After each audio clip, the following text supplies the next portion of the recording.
My family swore I was a Navy dropout. I stood silent, my brother's seal. Ceremony. Then his general locked eyes with me and said, "Colonel, you're here?" The crowd froze. My father's jaw hit the floor. "My name is Samantha Hayes, 35, and I'm standing at the back of my brother's Navy SEAL ceremony in civilian clothes, invisible to my family who thinks I'm a military dropout. The irony? I'm a colonel in Air Force Special Operations. For national security reasons, I've kept my career secret for years." As I scan the crowd, I notice my brother Jack's commanding general looking in my direction, his eyes widening in recognition. Before I tell you what happened next, let me know where you're watching from. Drop a like if you've ever had to hide your success from people who doubted you. Growing up in San Diego, as the daughter of retired Navy Captain Thomas Hayes, meant military excellence wasn't just encouraged, it was expected. Our home was adorned with naval memorabilia, and dinner conversations revolved around maritime strategy and military history. My father's booming voice would fill our dining room with tales of his deployments, his eyes gleaming with pride as my younger brother Jack absorbed every word. I listened too, equally fascinated, but somehow my enthusiasm was never quite received the same way. "Samantha has a sharp mind," my father would tell his Navy buddies who visited, "but lacks the discipline for service." This assessment stung particularly because I'd spent my entire childhood dreaming of following his footsteps. I ran before school each morning, studied naval tactics from his bookshelves, and applied to the Naval Academy with perfect grades and test scores. When I was accepted, it was the proudest day of my life. My father actually hugged me, something rare enough to make the moment feel monumental. "Don't waste this opportunity," he said, his voice gruff with what I hoped was emotion. The academy was everything I'd hoped for, challenging and fulfilling. I excelled in strategy courses and physical training, graduating in the top percentile for both. What my family never knew was that during my third year, I was quietly approached by intelligence officers who had noticed my aptitude in several key areas. They offered me a position in a classified program that required immediate transition and absolute secrecy. The program demanded I create a cover story. The officers suggested the simplest explanation, that I'd washed out of the academy. It would be believable enough. Many talented candidates didn't make it through, and would draw minimal attention. I agreed, believing my family would eventually learn the truth when my assignment allowed. I couldn't have been more wrong. "I just don't understand how you could throw it all away," my mother Eleanor said during my first visit home after the dropout. Her disappointment manifested in tight lips and averted eyes. "Your father pulled strings to get you considered." "I didn't ask him to," I replied quietly, the classified nature of my new position sealing my lips from sharing anything meaningful. My father was worse.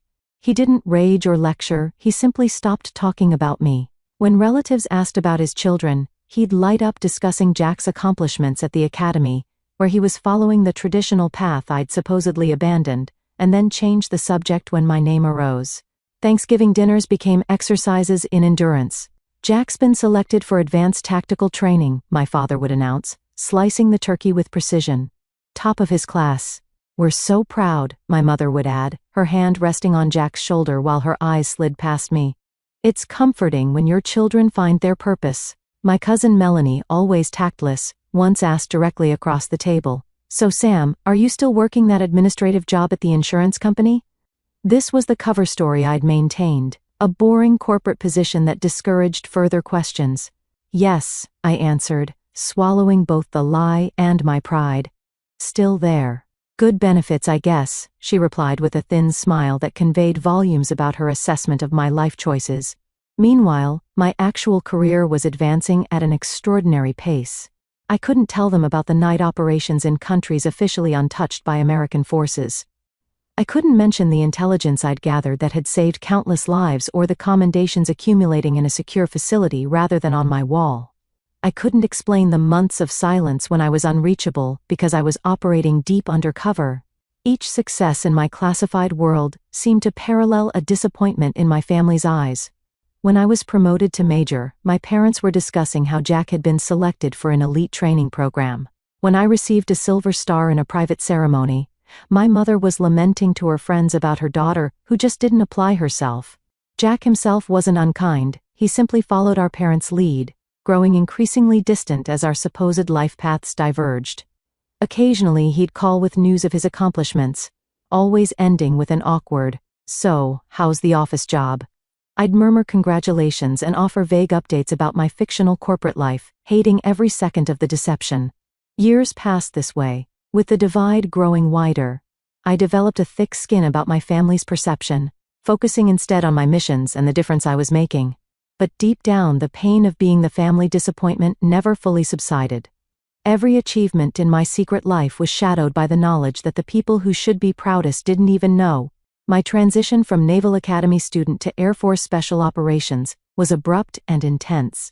While my family believed I was licking my wounds and settling for civilian mediocrity, I was actually undergoing some of the most rigorous training the military offers.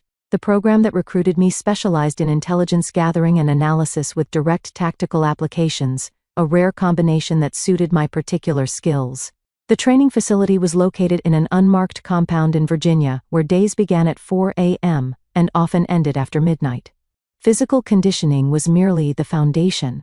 The real work involved learning to process and analyze intelligence in real-time crisis situations, often while experiencing extreme physical stress or sleep deprivation. "Hayes, your mind works differently," my instructor, Major Lawrence, noted after I solved a particularly complex intelligence simulation. "You see patterns where others see chaos."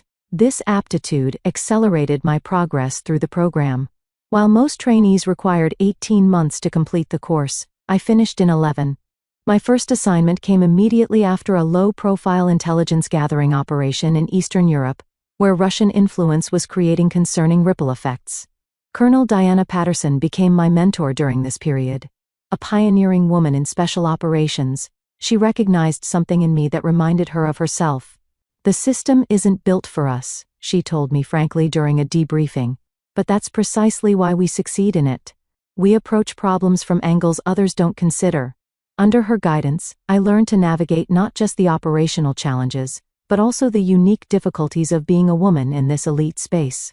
She taught me to use others' underestimation as an advantage, to speak with quiet authority rather than volume, and to build networks of trust that transcended the usual military hierarchies. By my 4th year, I had been promoted twice and led my own intelligence team in operations spanning 3 continents. My specialty became extracting critical information in environments where traditional intelligence assets couldn't operate. One particular mission in Syria resulted in intelligence that prevented a major terrorist attack on European soil. The classified commendation cited my exceptional judgment under extreme pressure and innovative tactical approach. Yet each time I received recognition within my classified world, the contrast with my family life became more painful. I attended award ceremonies alone, watching other officers embrace their proud families. I celebrated promotions with colleagues who knew only pieces of my story, never the full picture. And I continued to maintain my cover as an unremarkable corporate drone during increasingly infrequent family visits. "Congratulations on your promotion to team lead in customer service," my mother said during one phone call, clearly making an effort to show interest in what she believed was my career. I had just been promoted to lieutenant colonel after a successful counterterrorism operation in Somalia. "Thanks, Mom," I replied, hating the deception. "It's just a small step up." The operational security requirements of my position meant maintaining absolute secrecy. Even as I rose to command larger teams and more sensitive missions, my cover story remained in place. Only a handful of high-ranking officers knew my complete service record, while most who worked with me knew only the portions relevant to our joint operations. By the time I reached the rank of colonel at age 34, an accomplishment that placed me among the youngest to achieve this rank, I had led operations in over a dozen countries and saved countless lives through intelligence work. My specialty in counterterrorism had expanded to include disrupting human trafficking networks and preventing hostile cyber operations against critical infrastructure.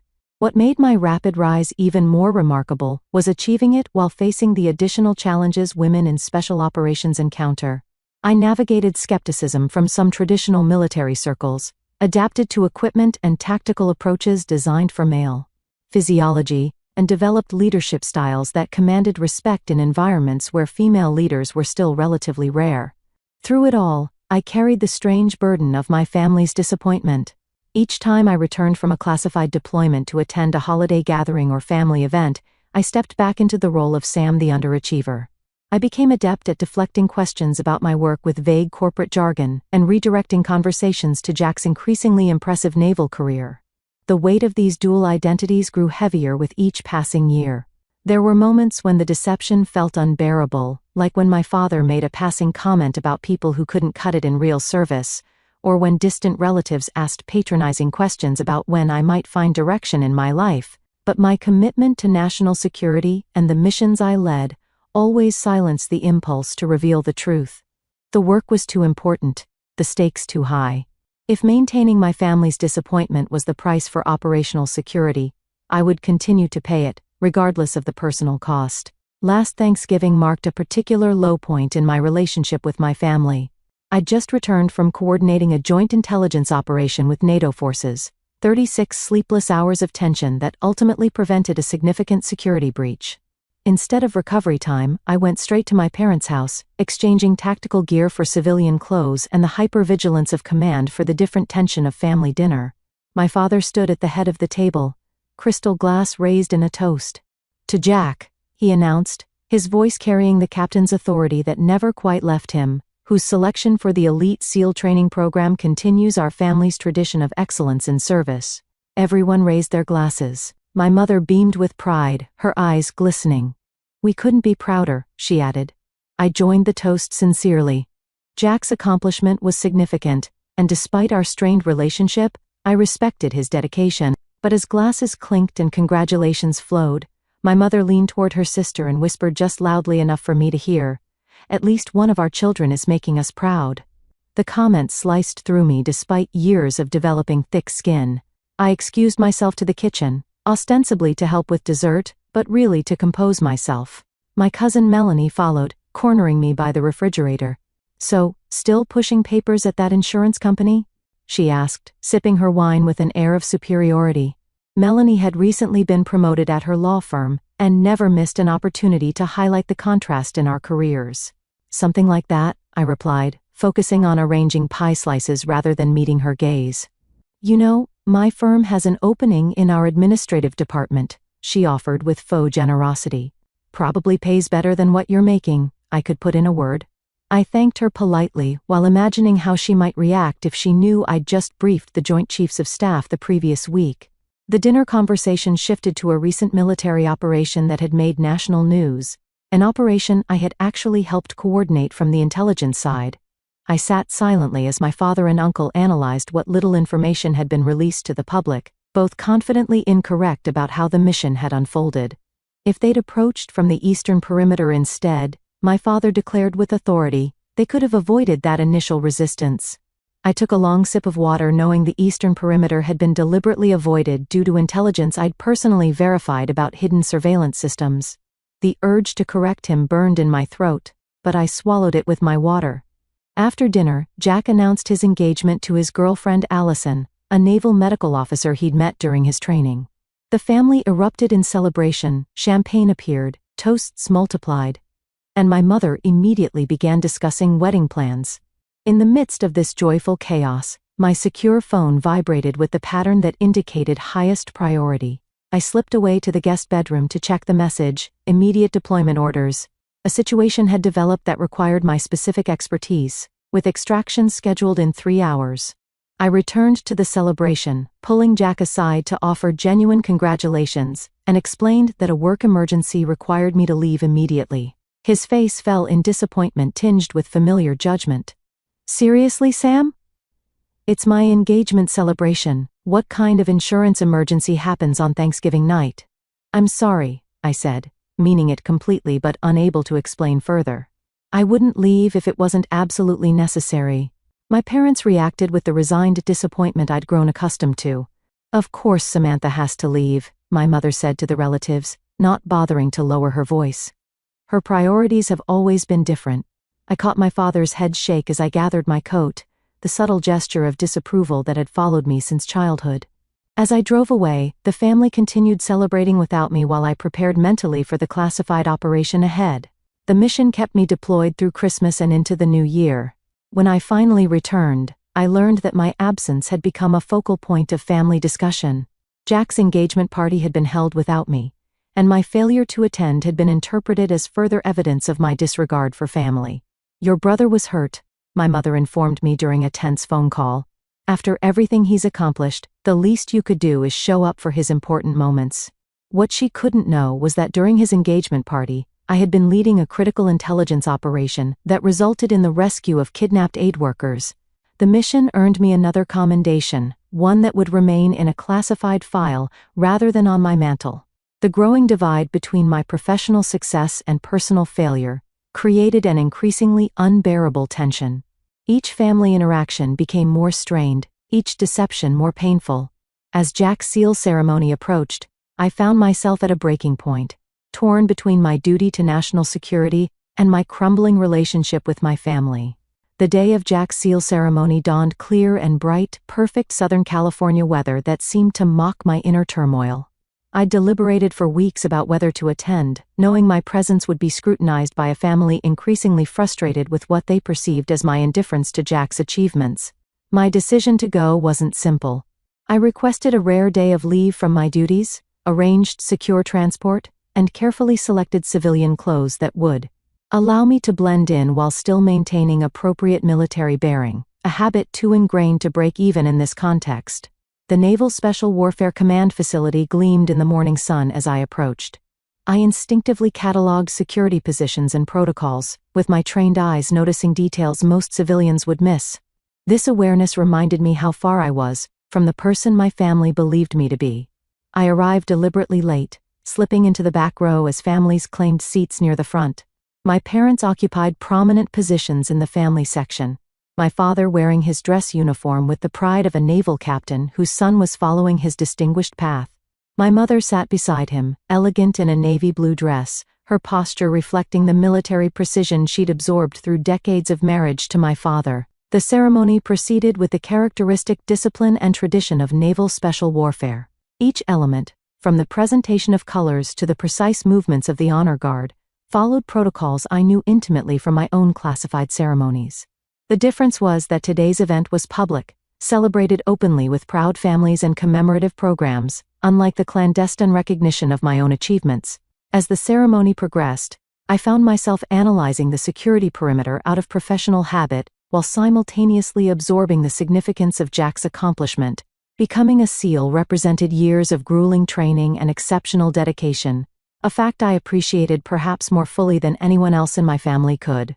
Midway through the ceremony, I noticed a familiar face on the platform, Rear Admiral Wilson, who had commanded joint operations where my intelligence team had provided critical support. He was scheduled to deliver remarks as part of the leadership cadre. Seeing him triggered an immediate internal alert. Admiral Wilson was one of the few high-ranking officers who knew my complete service record and true rank. I shifted slightly in my seat, angling myself to become less visible from the stage. The movement was subtle, the kind of adjustment intelligence officers make instinctively to avoid recognition when necessary. For a moment, I believed I had successfully minimized my presence. Then came Jack's moment of recognition. He stood tall as his accomplishments were read, his face composed in the disciplined expression of a warrior receiving honors. Despite our complicated relationship, pride swelled in my chest. Whatever else had transpired between us, my brother had earned this moment through genuine merit and determination. As applause followed Jack's recognition, I allowed myself to relax marginally, a mistake in retrospect. My slight movement caught Admiral Wilson's eye during his scan of the audience.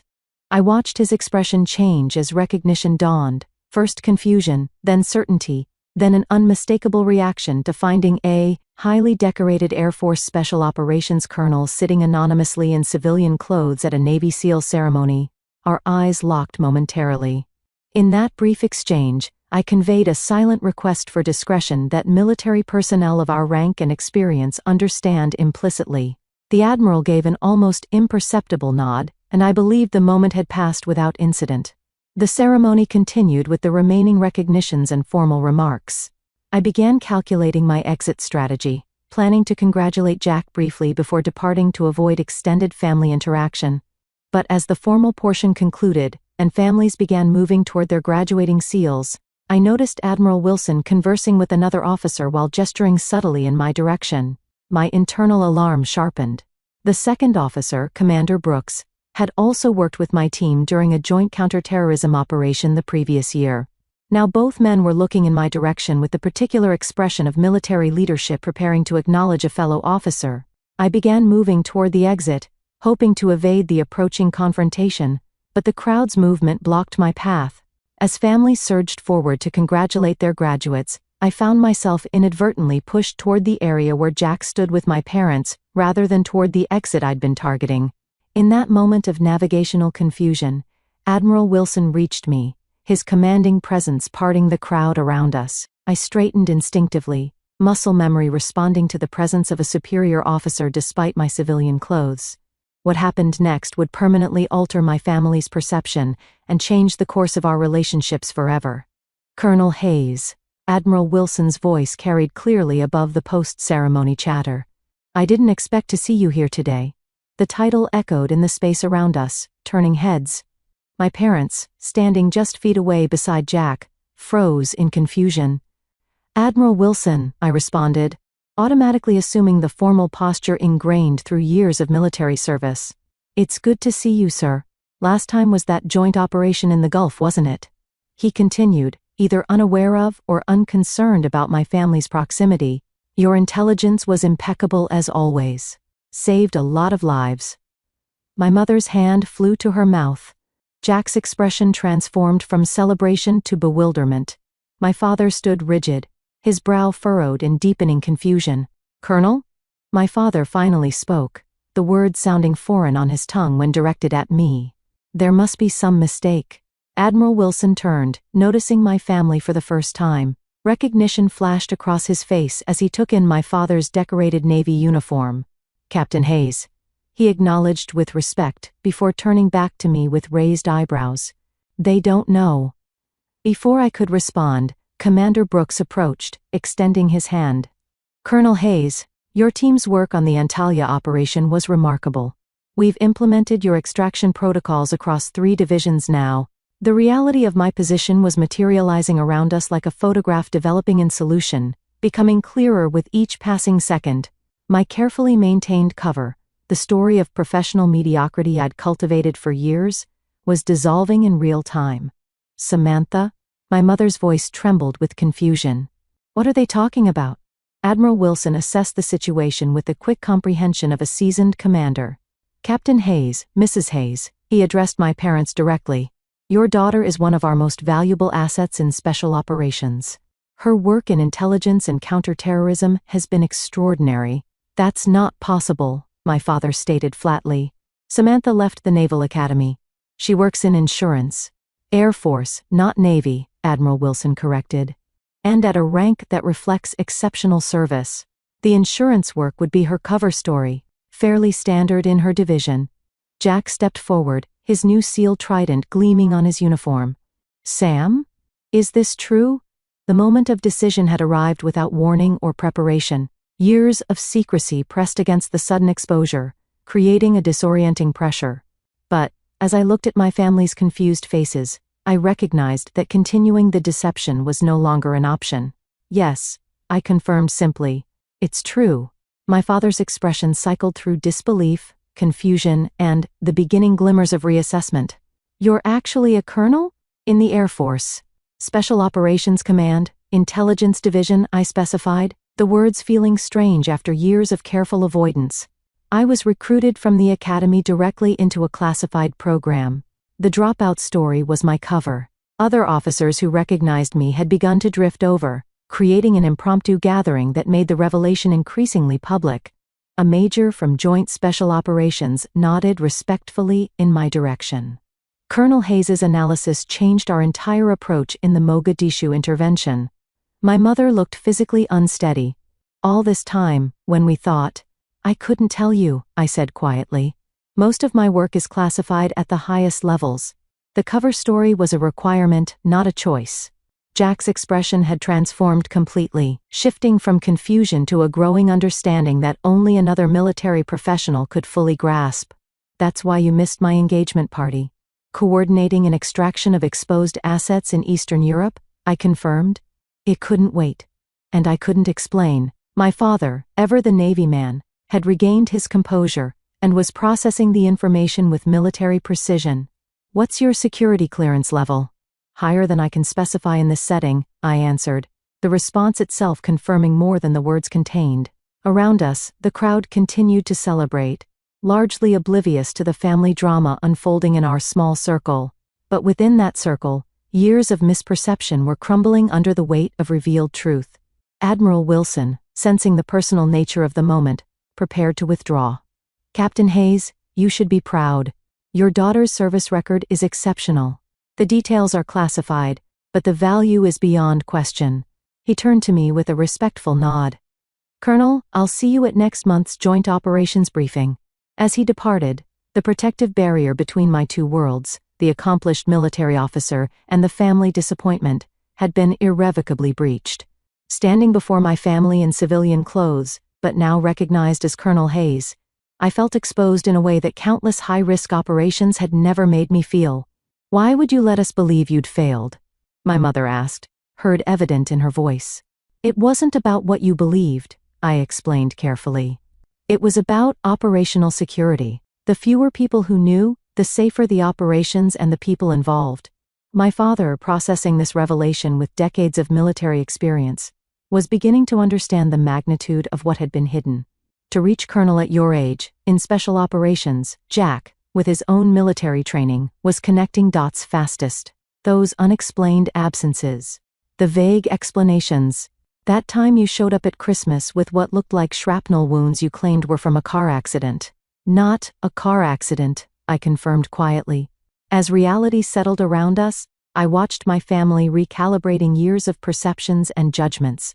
The disappointment they had carried and the disappointment I had endured was transforming into something else entirely. Something yet undefined but irrevocably changed. "We have a lot to talk about," my father said finally, his voice carrying the weight of a man discovering he had been wrong about a fundamental truth. "Yes," I agreed. "We do." The family dinner following Jack's ceremony took place at an upscale restaurant near the base, a celebration planned long before the day's revelations.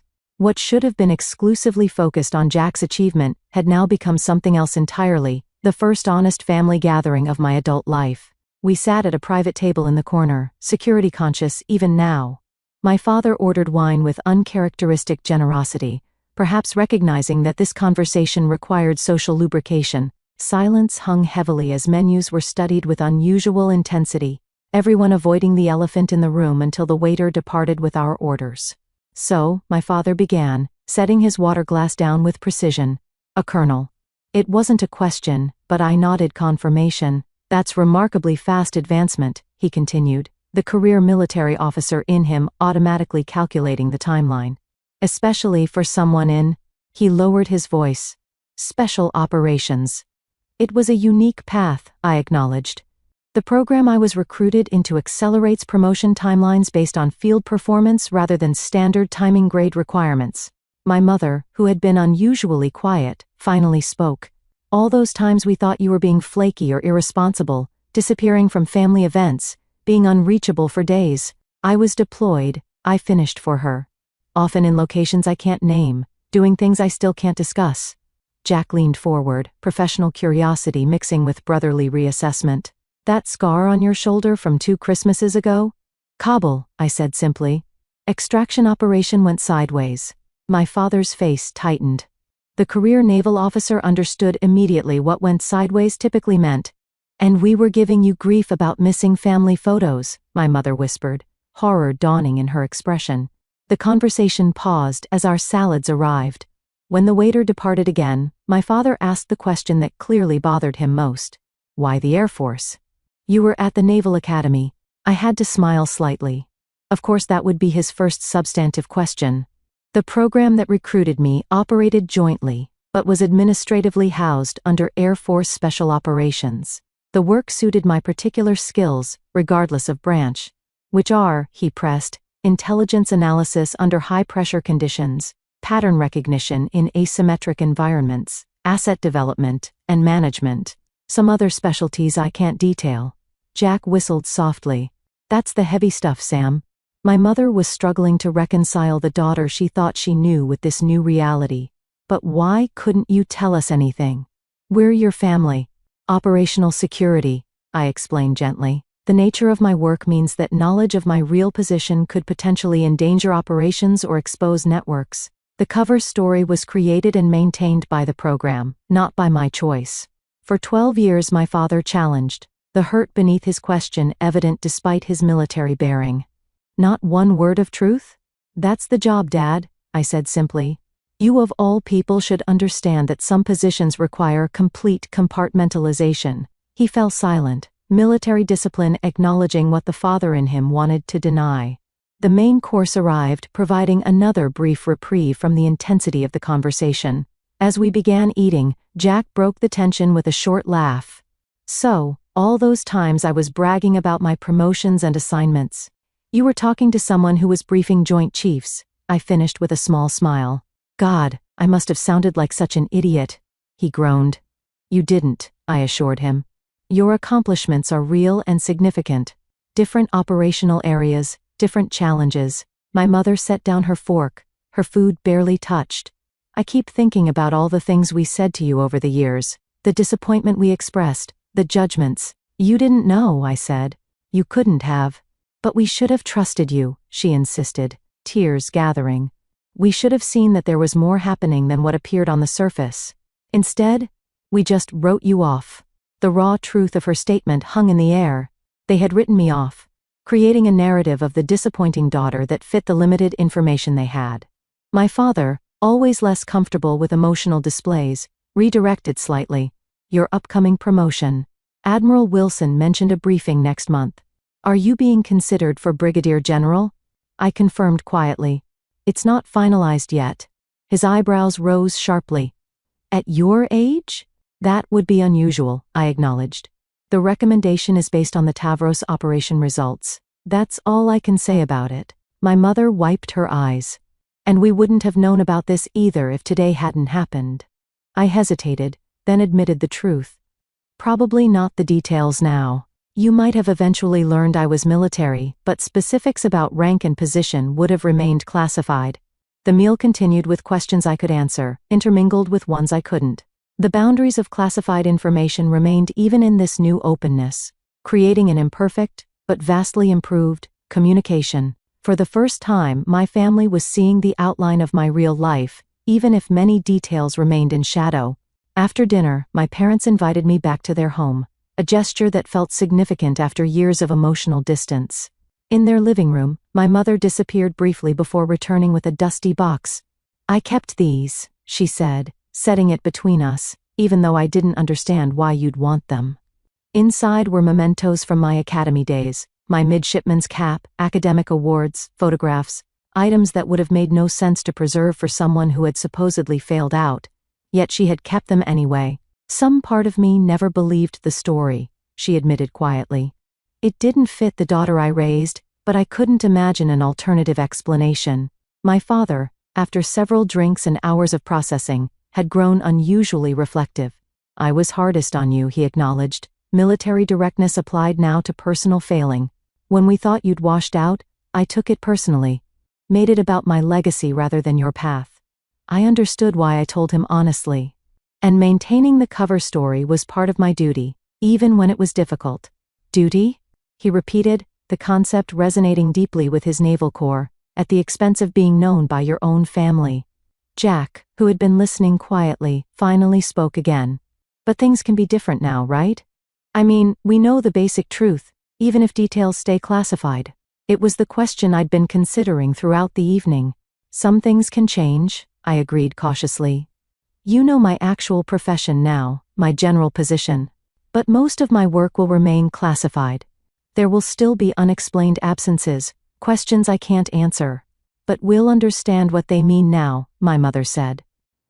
As the evening drew to a close, my father did something unprecedented in our relationship. He stood, straightened as if addressing a fellow officer, and extended his hand formally. Colonel Hayes, he said, using my rank for the first time. I believe I owe you an apology in my respect. I took his hand, years of military bearing preventing the emotion in my throat from showing on my face. Thank you, Captain. It was an imperfect beginning to a new chapter, one where the truth, even partially revealed, created possibility for healing what deception had damaged. As I left my parents' home that night, I carried both the continued weight of necessary secrets and the newfound lightness of being partially known by those who mattered most. 6 months after Jack's seal ceremony, I found myself approaching my parents' home for another family gathering, this time, a 4th of July barbecue that had been a Hayes family tradition for decades. The familiar nervousness that had accompanied these visits for years had transformed into something different, a cautious optimism about family relationships rebuilding on more honest ground. As I walked up the driveway carrying a dish I'd actually prepared myself, rather than the usual hastily purchased store contribution, I noticed several of my father's old Navy colleagues gathered around the grill. In previous years, I had avoided these military-heavy gatherings whenever possible, finding the deception particularly difficult among those who spoke my professional language. Today was different. My father spotted me and straightened slightly, not quite the attention stance of military protocol, but a new recognition that carried its own significance. "Sam's here," he called, using my familiar name but with a new tone. As I approached, he did something unprecedented. He turned to his friends and said, "Gentlemen, my daughter, Colonel Hayes, Air Force Special Operations." The introduction, simple but accurate, represented a seismic shift. The retired officers nodded with the respect of men who understood precisely what the rank and division signified, particularly for someone my age. No details were necessary. The basic facts communicated volumes to those who spoke the language of military service. My mother emerged from the house, her greeting warmer than I could remember in years. As she hugged me, she whispered, "I put together a small display. Nothing classified, I promise." Curious, I followed her inside to the study, my father's domain traditionally filled with his naval memorabilia. In one corner, she had created a discreet but meaningful arrangement. My academy graduation photo, the few unclassified commendations I'd been able to share, and a recent formal photograph in uniform following my promotion to brigadier general. "Is this okay?" she asked, uncertainty in her voice. "I wanted to honor your service too, but I wasn't sure about security concerns." I examined the display carefully. "It's perfect," I assured her. "Nothing here reveals operational details." Her relief was evident. "Good. Your father checks it every day, you know." I think he's still wrapping his mind around everything.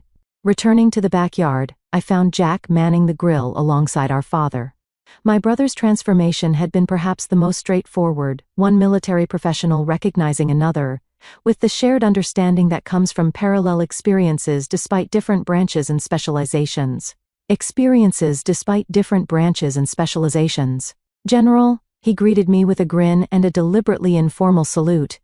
"Burger or hot dog?"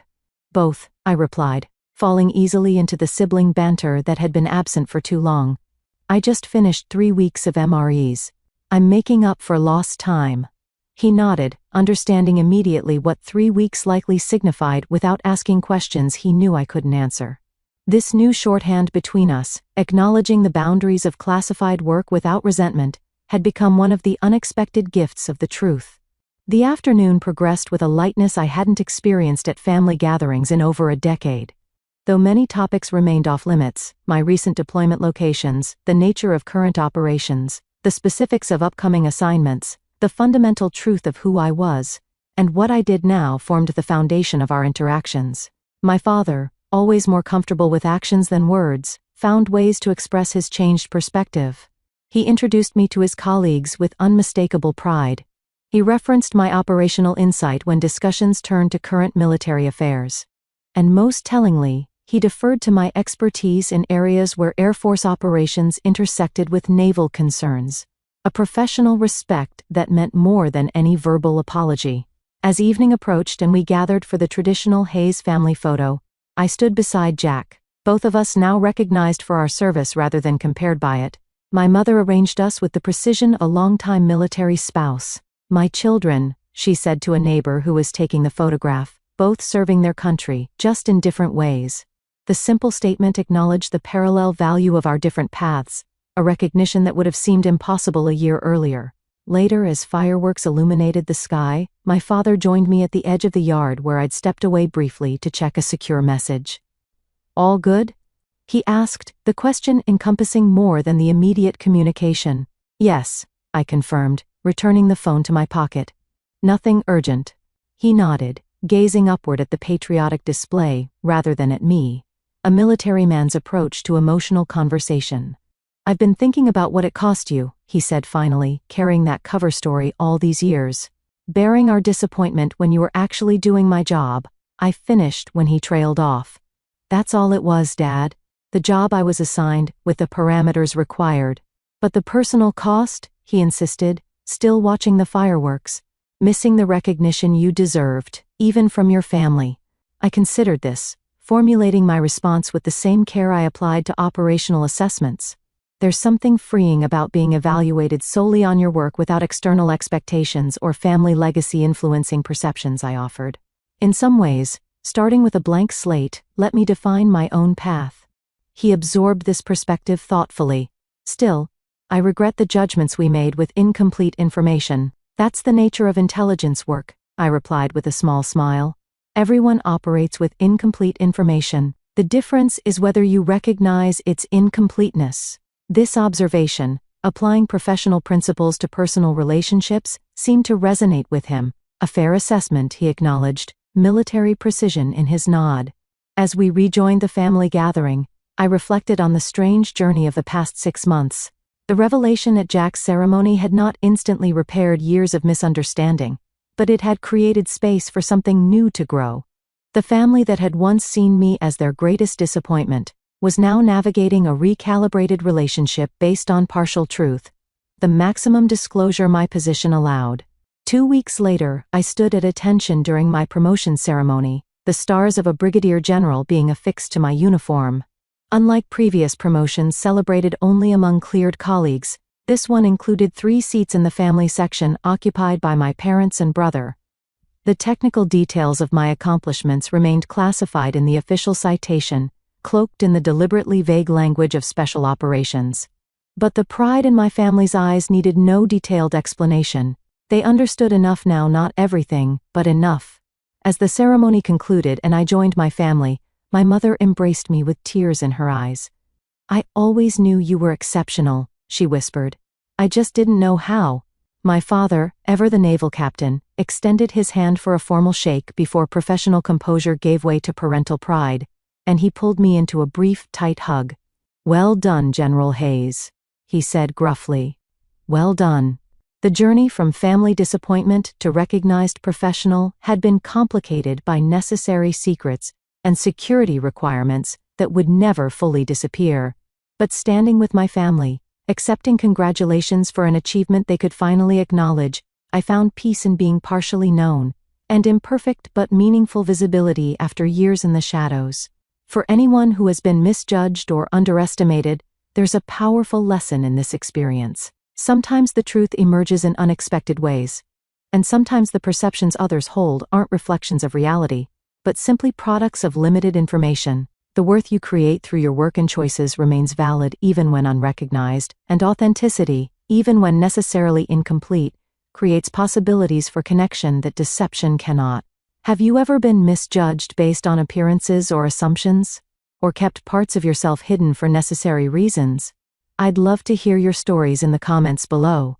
And if this journey of family reconciliation and professional recognition resonated with you, please hit that like button and subscribe to hear more stories of resilience and unexpected revelation. Thank you for listening to my story. And remember, sometimes the most powerful truths are the ones we carry quietly within us until the right moment for revelation arrives.